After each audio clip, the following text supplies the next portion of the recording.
Hello, and welcome to a conversation on the Daily Burn. I'm your host, Eric Miller. Today, joined by an awesome progressive from the great state of Ohio, former congressional candidate, potentially another future congressional candidate. I might ask you that question as we go, but an attorney, an advocate, starting up a new PAC, which is tremendous. And I want to ask about all of that stuff. Morgan Harper, how you doing, Morgan? Great. Thanks, Eric. Thanks for having me. Yeah, thanks for taking some time to chat with me. I remember when you launched your campaign, I think you were endorsed by Justice Democrats pretty quickly. And, I did what I could to support your campaign. And you were, you were outspoken and just a solid candidate. And I don't know what your perspective on it was, but you kind of overperformed. I think you came in with like 30% right out of the gate, right? Yep. A little over 30%, including with a pandemic. So consider that a success. We had a lot coming our way at the end of the pandemic, and then we switched to all mail-in voting, no in-person option. So it was kind of a mess at the end, but I'm really, really proud of how everybody turned out for us. And support from all over the country. So thanks for supporting. Yeah, as you should be. I want to ask about that because it's not dissimilar to Cori Bush's campaign, and Cori just won. And you and her go back a few years. Can you talk about what that feels like to your friend? Ooh, I get chills even just thinking about it. I was up till 2 a.m. seeing the results, and it felt like a win for all of us. And Cori, you're absolutely right. I mean, she probably had the most comparable race to ours in that she was going against a CDC member.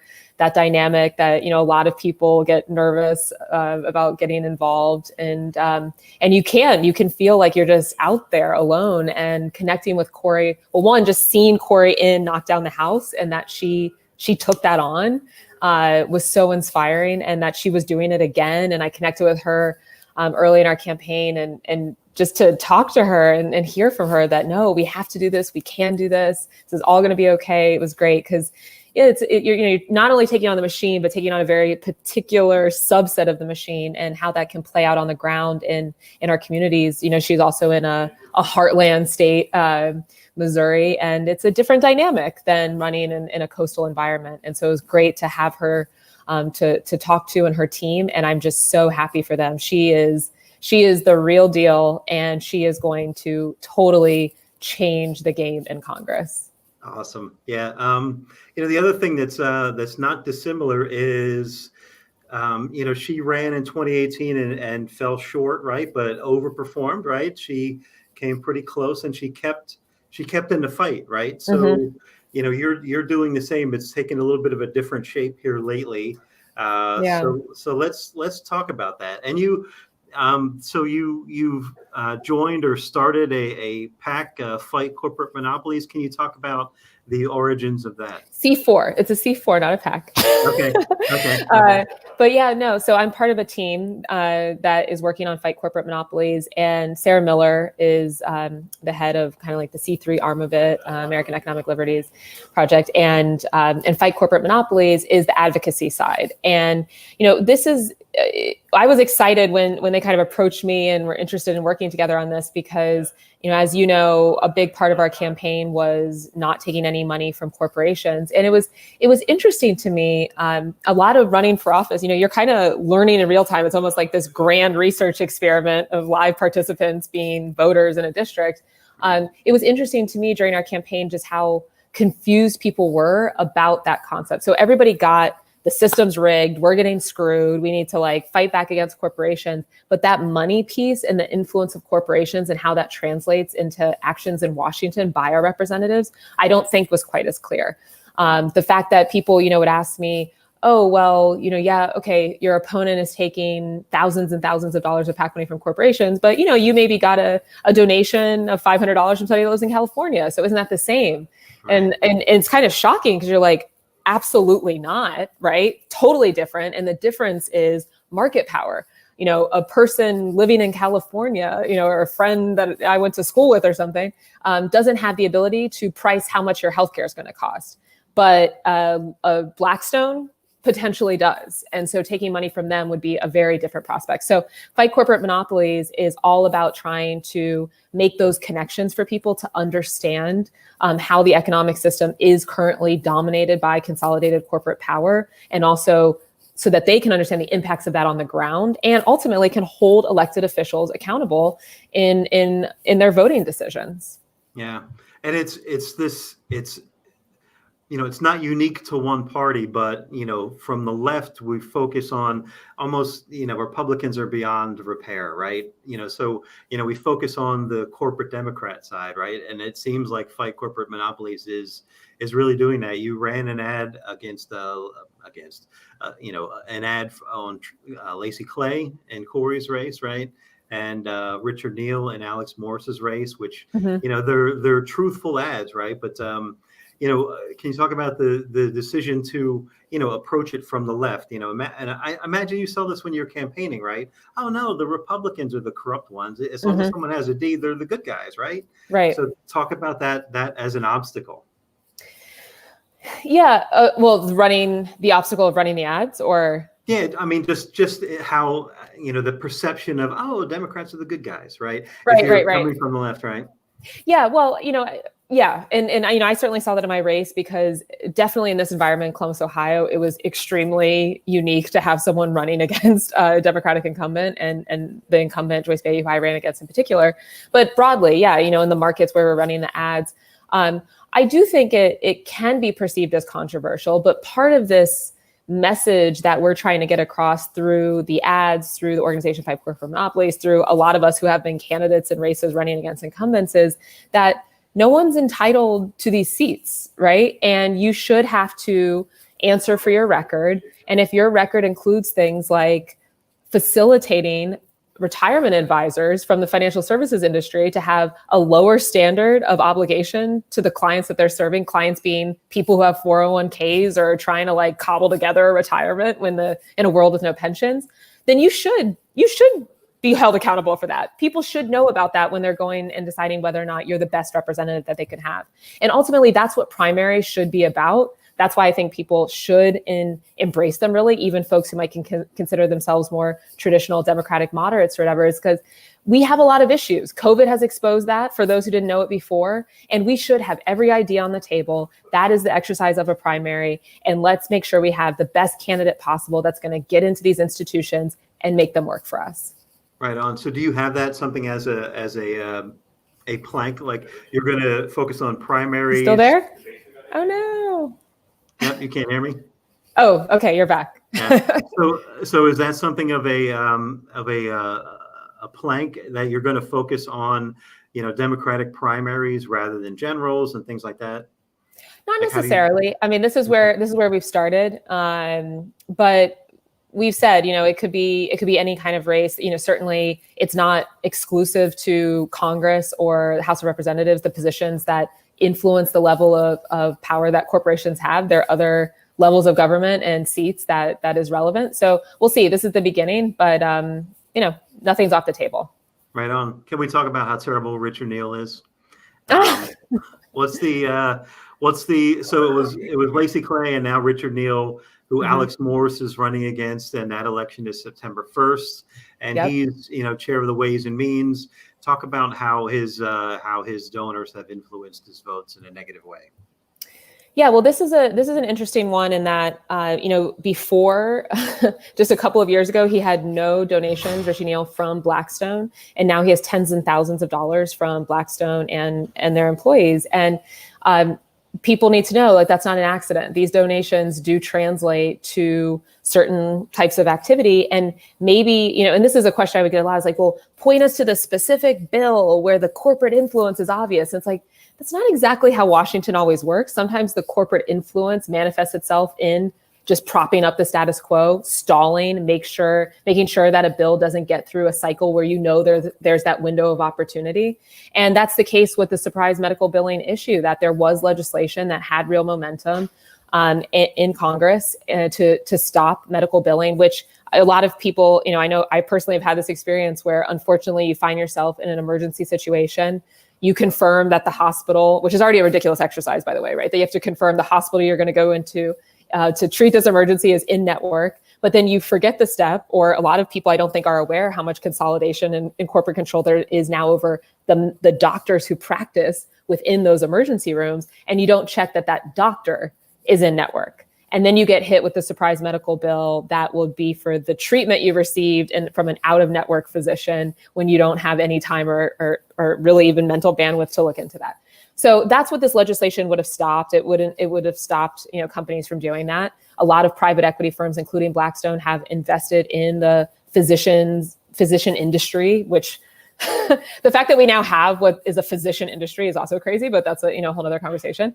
And there was an opportunity to actually pass it. It was bipartisan, and Richie Neal was part of stalling it to make sure that that window of opportunity would close, that action wouldn't happen, and he was rewarded for doing that with Blackstone contributions. So it's been interesting to see now his campaign is responding to the content of that ad and claiming, oh, well, this was the way to preserve jobs in hospitals in Western Massachusetts. It's like, wow.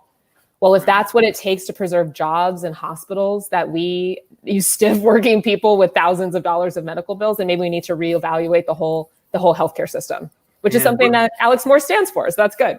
Of course, as do you, right? Medicare for all. But you know what's beautiful about that they have to acknowledge it, right? So that demonstrates the success, the potency, right, of your ad. It is hitting its target, right?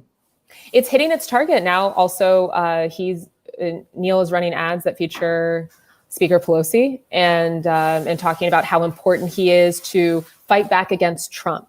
And this is another interesting, tactic, the concept of that. It's like, well, really? Richie Neal is the essential piece to fight back against Trump, a guy who didn't even want to be aggressive in getting his tax returns? Something tells me otherwise, but okay. Yeah. But this is, well, no, but and this is the key thing too, Eric, is that a lot of these ads and these talking points that get out there, the same things that, Lacey Clay was putting out there in the Cori Bush race, that, oh, she's aligned with Muslims and, is going to take down Israel, all these things. It is really treating the voters of these districts with so little respect.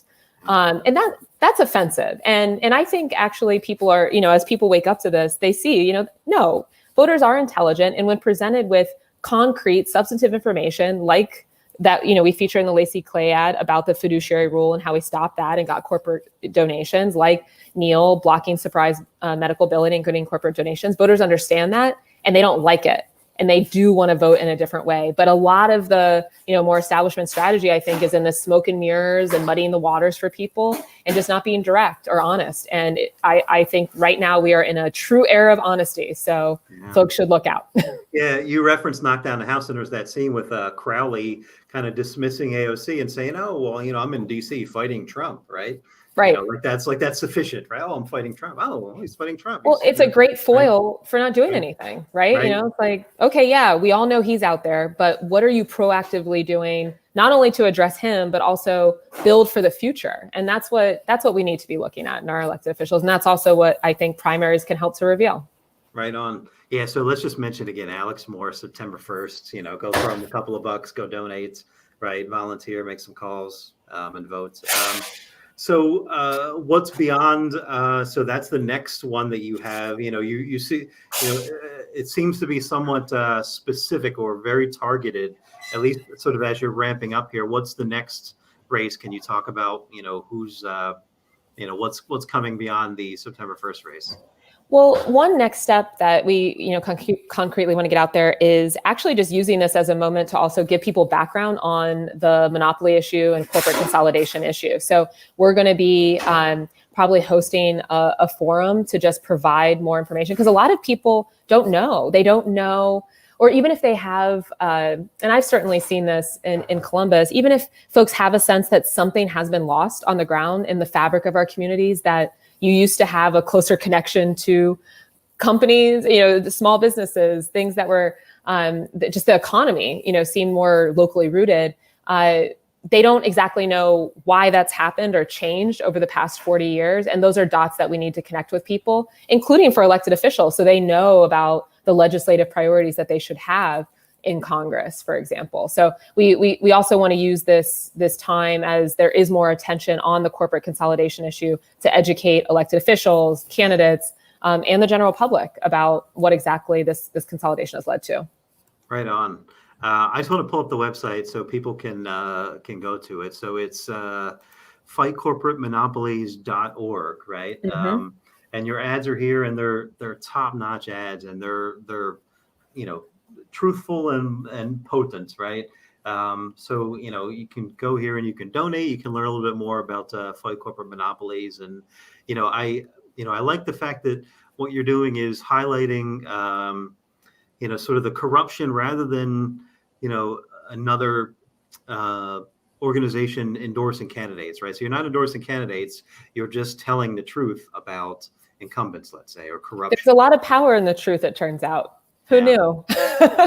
Right. And I, also another priority for mine, not directly related to Fight Corporate Monopolies, is on the ground, continuing to connect those dots for people in Columbus on the different issues that are happening. I mean, we had a huge corporate scandal here in Ohio. I don't know if you heard about with the state legislature bribery scandal, but the Speaker of the House here in Ohio is now indicted for really getting $60 million.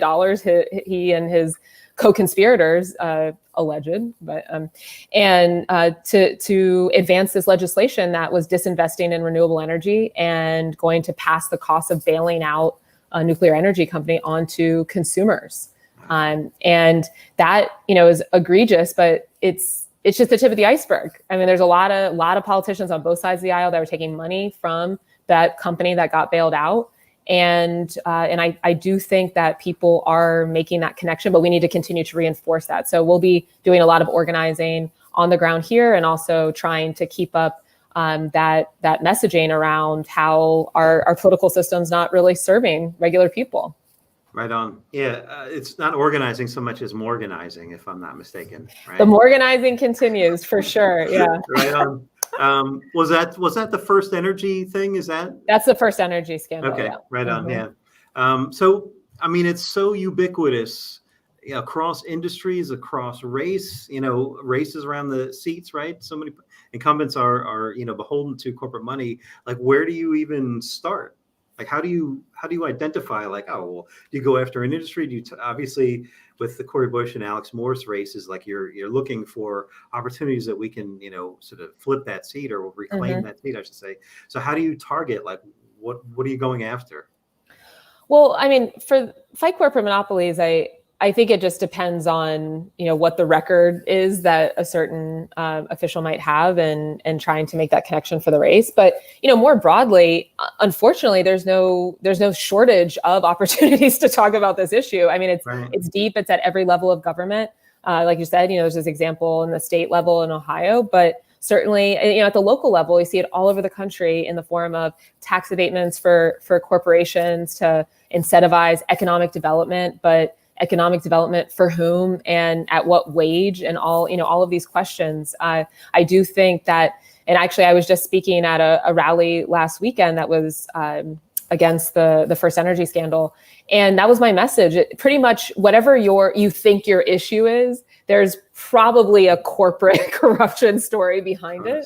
And that is the critical step that we need folks to understand, so that they truly start electing different types of politicians at every level of government, so that we can actually have a hope of government working for us.